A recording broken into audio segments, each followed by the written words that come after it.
इसी अंदर जैसे तूफान आने से पहले की खामोशी।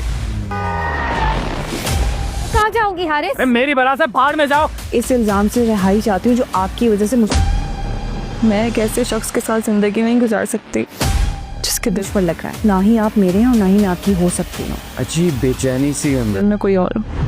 मैं तुम्हारे भाई को छोड़ूंगा नहीं। इस घर से निकलो फौरन।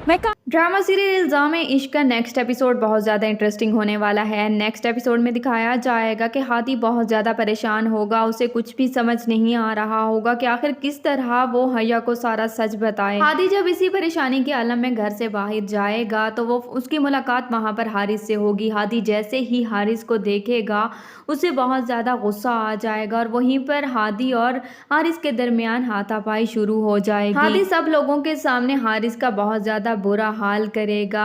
हारिस को इस बात का बहुत गुस्सा होगा कि इतने लोगों के सामने हादी ने उसे मारा और उसका इतना बुरा हाल किया। वो जैसे ही घर वापस जाएगा वो बहुत गुस्से में होगा और वो हुरिया को घर से निकाल देगा। वो हुरिया से कहेगा कि तुम्हारे भाई ने आज मुझे कहीं भी मुंह दिखाने के लायक नहीं छोड़ा और मैं इसका बदला हर सूरत तुम्हारे भाई से लेकर ही रहूंगा और मैं तुम्हें इस घर में अब एक मिनट भी बर्दाश्त नहीं कर सकता, इसीलिए तुम यहाँ से चली जाओ। हुरिया बहुत ज़्यादा रोएगी, वो हारिस के आगे हाथ जोड़ेगी और हारिस से कहेगी कि मैंने तुम्हारे लिए सब कुछ छोड़ दिया और आज तुम मुझे ही इस घर से जाने के लिए कह। हारिस हुरिया का हाथ पकड़कर उसे घर से बाहर निकाल देगा और वहीं पर दूसरी तरफ वो ये बात सोच लेगा कि अब उसने हादी से अपना बदला ज़रूर लेना है। वो हादी का एक्सीडेंट करवाएगा और हादी की हालत बहुत ज़्यादा ख़राब होगी। वहीं पर दूसरी तरफ दिखाया जाएगा कि हैया की वजह से हमजा और ज़ारा के रिश्ते के दरमियान बहुत ज़्यादा इख्तलाफात शुरू हो जाएंगे। ज़ारा को लगेगा कि हमजा अब भी हैया को पसंद करता है, इसीलिए वो इस रिश्ते से बिल्कुल भी खुश नहीं है। ज़ारा हमजा की बात नहीं सुनेगी और वो अपनी वालदा के घर वापस चली जाएगी। ज़ारा के जाने के बाद हमजा हैया को कॉल करेगा और हैया को बताए कि ज़ारा घर छोड़कर चली गई है। तो हमजा की कोई भी बात हैया नहीं सुनेगी और हैया हमजा से यही कहेगी कि तुम्हारी वजह से जो इल्ज़ाम मुझ पर लगा है अब मैं उससे रिहाई चाहती हूँ और तुम्हारे और मेरे दरमियान अब कोई भी ताल्लुक मौजूद नहीं है, इसीलिए